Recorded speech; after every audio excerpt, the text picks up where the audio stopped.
எல்லாரும் நல்லா இருக்கீங்களா? இந்த சமையல் சேனல் வழியா உங்க எல்லாரையும் சந்திக்கிறதுல மிக்க மகிழ்ச்சிங்க. சிம்பிளான சமையல் எக்ஸலண்ட்டான டேஸ்ட்ல வரணும்னா நம்ம சேனலை தொடர்ந்து பாருங்க. உங்களோட கருத்துக்களை கமெண்ட் செக்ஷன்ல போஸ்ட் பண்ண மறக்காதீங்க. வாங்க கிச்சனுக்கு போகலாம். சுவையா ஆரோக்கியமா சமைக்கலாம். இப்போ நம்ம பார்க்க போகிறது ஒரு மட்டன் கிரேவி தாங்க. நம்ம வீட்டில் இருக்க பொருட்களை வச்சு ஒரு எக்ஸலண்ட்டான டேஸ்ட்டில் இந்த மட்டன் கிரேவி செய்ய போகிறோம். இந்த மட்டன் கிரேவியை நீங்கள் ஒயிட் ரைஸோடையும் சாப்பிடலாம், கலந்த சாதம், ஃப்ரைட் ரைஸ், பிரியாணி இதுக்கெலாம் சைட் டிஷ்ஷாகவும் பயன்படுத்திக்கலாம். இட்லி, தோசை, பூரி, சப்பாத்தி, இடியாப்பம் இப்படி எல்லாத்துக்குமே தொட்டுட்டு சாப்பிட்லாங்க. எக்ஸலண்ட்டான டேஸ்ட்டில் இருக்கக்கூடிய இந்த சிம்பிளான மட்டன் கிரேவியை எப்படி செய்யுதுன்னு பார்க்கலாம் வாங்க. சமையலுக்கு போகிறதுக்கு முன்னாடி இந்த டிப்ஸை கவனத்தில் வச்சுக்கோங்க. நீங்கள் எப்போ மட்டன் சமைக்கிற மாதிரி இருந்தாலுமே நீங்கள் வாங்கக்கூடிய மட்டன் நல்ல ஃப்ரெஷ்ஷானதாகவும் அதே சமயத்தில் எல்லஸானதாகவும் இருக்கட்டும். அப்போ தான் கிரேவி கூடுதல் சுவையாக இருக்கும். இப்போது இந்த மட்டன் கிரேவி செய்யறதுக்கு ஒரு ப்ரெஷர் பேன் எடுத்திருக்கேன். நீங்கள் நிறைய செய்கிற மாதிரி இருந்ததுன்னா ப்ரெஷர் குக்கர் கூட எடுத்துக்கோங்க. இதில் 2 டேபிள் ஸ்பூன் அளவுக்கு நல்லெண்ணெய் சேர்த்துக்கலாம். இதனோடையே 2 சின்ன துண்டு பட்டை, 2 ஏலக்காவை சேர்த்துருக்கேன். ஏலக்காய் லைட்டாக தட்டி எடுத்து சேர்த்துருக்கேன். இதனோடையே ஒரு 4-5 பூண்டு பற்களை இடித்து எடுத்து சேர்த்துக்கோங்க. கூடுதலாக சேர்த்தாலும் தவறில்லை. ஒரு பெரிய சைஸில் இருக்க வெங்காயம் இது போல் பொடியாக கட் பண்ணி எடுத்து சேர்த்துக்கலாம். இந்த பெரிய வெங்காயத்துக்கு பதிலாக 100 கிராம் அளவுள்ள சின்ன வெங்காயம், அதாவது சாம்பார் வெங்காயம் நீங்கள் பொடியாக கட் பண்ணிட்டு கூட சேர்த்துக்கலாம். எந்த சீசனில் எது கிடைக்குதோ அதுக்கேற்ற மாதிரி சேர்த்துக்கோங்க. சாம்பார் வெங்காயம் சேர்த்து செய்யும்பொழுது கூடுதல் சுவையாக இருக்கும்.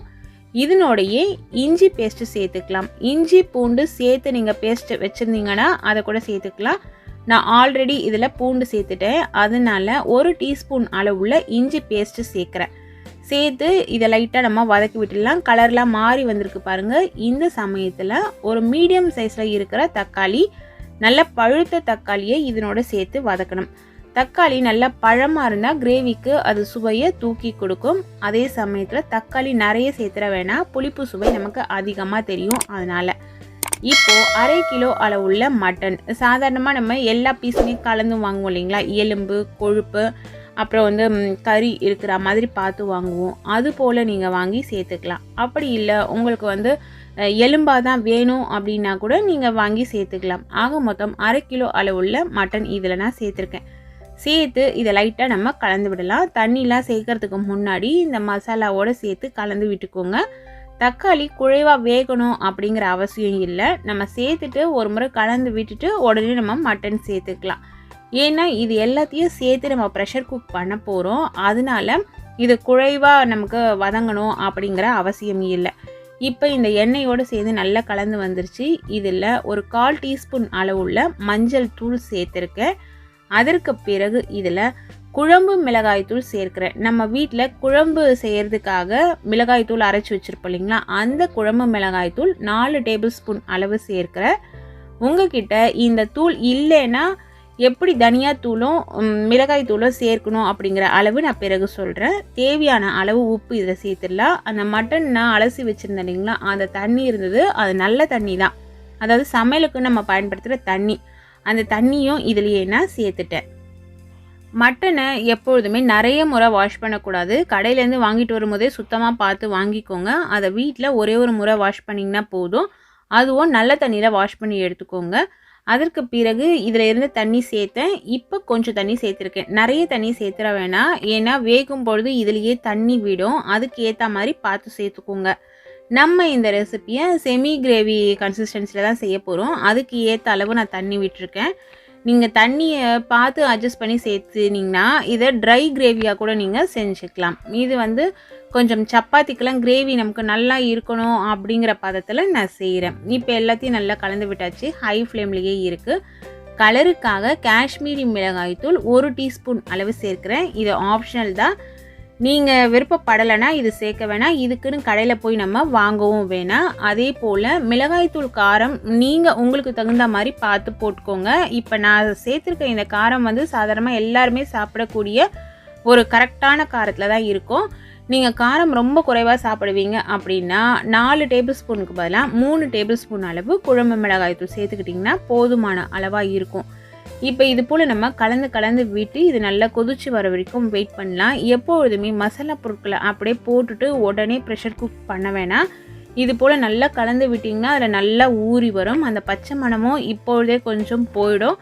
இப்படியெல்லாம் நம்ம செய்யும் பொழுது நம்ம செய்யக்கூடிய அந்த கிரேவி நல்ல மணமாகவும் சுவையாகவும் இருக்கும். அதனால இந்த ஸ்டெப்ஸ் எல்லாம் கரெக்டாக நீங்கள் ஃபாலோ பண்ணிங்கன்னா உங்களோட சமையல் ரொம்ப சுவையாக வரும். இப்போ இது எல்லாத்தையும் நம்ம கலந்து விட்டாச்சு. இது நல்லா கொதிச்சு வருது. கேஸ்கட் போட்டுடலாம். ப்ரெஷர் பேனோட மூடியில் போட்டுட்டு இதை நம்ம ப்ரெஷர் குக் பண்ணலாம். ஒவ்வொரு குக்கர் கெப்பாசிட்டிக்கு ஏற்ற மாதிரி விசில் கூடுதலாகவோ இல்லை குறைவாகவோ தேவைப்படும். நான் இன்றைக்கி 5 விசில் கொடுத்து வேக வச்சுக்க போகிறேன். இது ஒரு கரெக்டான பக்குவத்தில் எனக்கு வெந்து வந்துருச்சு. இப்போ பார்த்தீங்கன்னா இந்த ப்ரெஷர் குக்கில் இருக்க அந்த ப்ரெஷர் எல்லாம் போயிடுச்சா அப்படிங்கிறத செக் பண்ணிவிட்டு அதுக்கப்புறம் நம்ம ப்ரெஷர் பேனை ஓப்பன் பண்ணலாம். பாருங்கள், எண்ணெய் எல்லாம் புரிஞ்சு மேலே எப்படி தக்கன்னு வந்திருக்கு பாருங்கள். ஏற்கனவே நம்ம இதில் எண்ணெய் 2 டேபிள் ஸ்பூன் சேர்த்தோம். அது இல்லாமல் கொழுப்பு கொஞ்சம் இருந்தது. இதெல்லாம் சேர்ந்து தான் இது போல் நல்லா தக்கன்னு இருக்குது.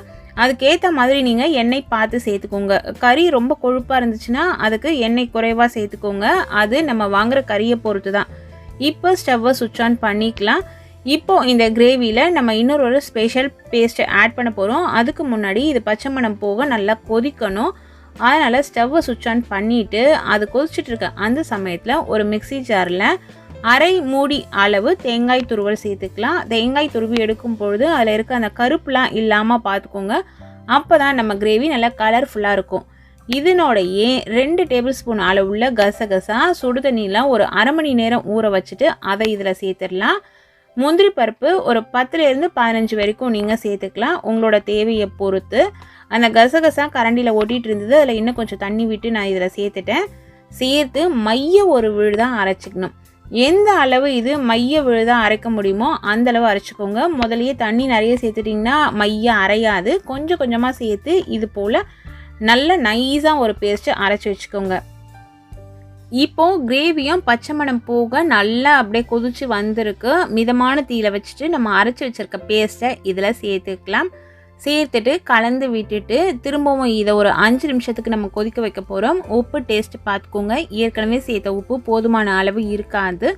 அதனால இப்போ ஒரு 1/4 டீஸ்பூன் அளவுள்ள கல்லுப்பு நான் சேர்த்துருக்கேன். உப்பும் உங்களோட சுவைக்கு ஏற்ற மாதிரி கூடுதலாகவோ இல்லை குறைவாகவோ நீங்கள் சேர்த்துக்கோங்க. இந்த தேங்காய் கசகசா முந்திரி பருப்பு விழுது சேர்த்துட்டு நிறைய நேரம் கொதிக்க விடாதீங்க. அப்படி கொதிக்க விட்டிங்கன்னா அந்த டேஸ்ட்டை மாறிடும். கரெக்டாக ஒரு 5 நிமிஷம் கொதிச்சாலே போதும். உங்களுக்கு இந்த கிரேவியும் சுருங்கி வந்துடும். அதே போல் ஹை ஃப்ளேமில் இது கொதிக்க விடணும் அப்படிங்கிறது கிடையாது. மிதமான தீயில கொதிக்க வச்சிங்கன்னா போதும். இது இறக்க போகிறோம் அப்படிங்கிற சமயத்துக்கு ஒரு 2 நிமிஷம் முன்னாடி நல்ல பொடியாக கட் பண்ண கொத்தமல்லி இலைகள் இதை சேர்த்துக்கலாம். கொத்தமல்லி இலைகள் நல்ல ஒரு கைப்பிடியிலேருந்து 2 கைப்பிடி அளவு வரைக்கும் நீங்கள் பொடியாக கட் பண்ணி சேர்த்துக்கோங்க. கொத்தமல்லியோட அந்த மணம் இந்த கிரேவிக்கு கூடுதல் மணத்தை நமக்கு எடுத்து கொடுக்கும். அதே சமயத்தில் சுவையும் நல்லாயிருக்கும். இதே போல் நல்லா கலந்து விட்டுட்டு அதுக்கு பிறகு நம்ம ஒரு தாளிப்பு இதுக்கு கொடுக்க போகிறோம். இந்த கிரேவியை பொறுத்த வரைக்கும் இந்த தாளிப்பு ரொம்பவே முக்கியம். அதே போல் ஒவ்வொரு பொருளும் நம்ம கரெக்டான பதத்தில் சேர்க்கணும். தாளிக்கிற கரண்டியை ஸ்டவ்வில் வச்சுட்டு ஸ்டவ்வை சுவிட்ச் ஆன் பண்ணிவிட்டு அது சூடேறின பிறகு அதில் 2 டேபிள் ஸ்பூன் அளவு நல்லெண்ணெய் சேர்க்குறேன். நீங்கள் உங்களுக்கு விருப்பப்பட்ட எண்ணெயில் தாளிச்சுக்கோங்க. எண்ணெய் நல்லா சூடேறின பிறகு 1 டீஸ்பூன் அளவுள்ள சோம்பு சேர்க்கணும். கடுகு சேர்த்து தாளிக்கக்கூடாது. சோம்பு சேர்த்த பிறகு கல்பாசி இருந்துச்சு என்கிட்ட, அதை சேர்த்துருக்கேன். உங்ககிட்ட பட்டை, கிராம்பு, லவங்கம், இலை இப்படி எது இருந்தாலுமே சேர்த்துக்கலாம். இது பொரிஞ்ச பிறகு 2 இனுக்கு கருவேப்பிலையை உருவி அதை எடுத்து இதில் சேர்த்துடலாம். கருவேப்பிலையும் லைட்டாக பொரிஞ்சு வந்த பிறகு இந்த தாளிப்பை எடுத்து நம்ம கிரேவியில் சேர்த்துட போகிறோம். நல்ல கமன்னு வாசனையில் அருமையான மட்டன் கிரேவி ரெடி ஆயிடுச்சுங்க. இப்போ தாளிப்பு இதில் சேர்க்க வேண்டியது மட்டும்தான் நம்மளோட வேலை. இந்த தாளிப்பு இதில் சேர்த்துட்டிங்கன்னா போதுங்க. இந்த சுவைக்கு கூடுதல் சுவை கிடைச்ச மாதிரி இந்த மட்டன் கிரேவி செய்யும் பொழுது நீங்கள் கவனிக்க வேண்டிய விஷயம் என்னென்னு பார்த்தீங்கன்னா, இதனோட சுவை குறையிறதுக்கு என்ன தவறுகள்லாம் நடக்கும் அப்படிங்கிறத சொல்லிடுறேன் நான்.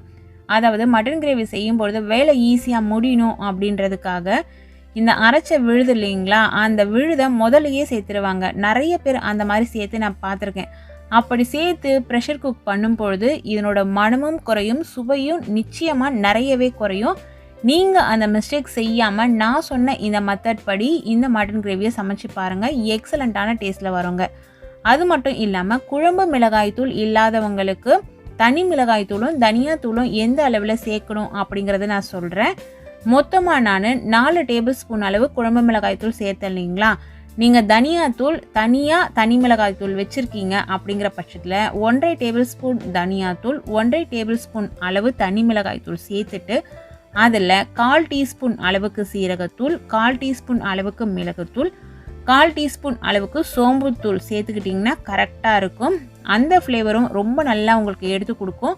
இதே அளவுகளை நீங்களும் ஃபாலோ பண்ணி பாருங்கள். இந்த சுவையான மட்டன் கிரேவியை இதே அளவுகளில் பக்குவம் மாறாமல் செய்யுங்க. டேஸ்ட் வேறு லெவலில் இருக்குங்க. இது போல் நல்ல நல்ல ரெசிபிஸ் தெரிஞ்சுக்கணுன்னா நம்ம சேனலை தொடர்ந்து பாருங்கள். சுவையாக சமைச்சு சாப்பிட்டுட்டு மகிழ்ச்சியாக வாழுங்க. சுவையாகவும் இருக்கணும், ஆரோக்கியமாகவும் இருக்கணும்னா நம்ம சேனலை பார்த்து சமைங்க. Thank you friends.